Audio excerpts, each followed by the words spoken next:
You know that he is the 45th and the 47th president, right? The 45th and the 47th. And why do I talk about that? Why do I bring this into the picture? Well, because I think that's part of it being right in plain sight. The 45th and the 47th just happens to be 9 and 11. And well, we all know what happened on 9/11, but that's not the 9/11 I'm talking about. No, I'm talking about the biblical 9/11, specifically Revelation 9/11, that reads, "They are ruled by a king, the angel of the abyss. His name in Hebrew is Abaddon," or I couldn't help notice that it was Abaddon. And in Greek, it's Apollyon.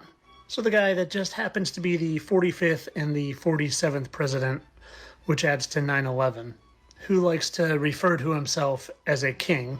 I want to share with our viewers something the president posted, Ed. It's a message that reads in part, quote, "Long live the king." And this is after he ended New York's congestion pricing. So the 45th and the 47th I didn't know that. president, which adds to 9/11 and refers to himself as the king. And Revelation 9/11 just happens to talk about the king, whose name is Abaddon, and the guy who just happens to have a penthouse on the 66th floor has some interesting things in that penthouse. Interesting things like a statue of Apollo.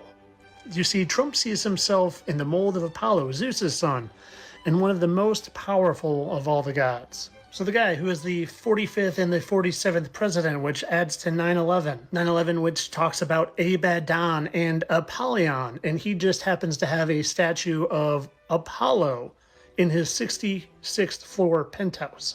And two, if you wanted to stand with him and vote for him, you dialed 88 minus 22 or 66.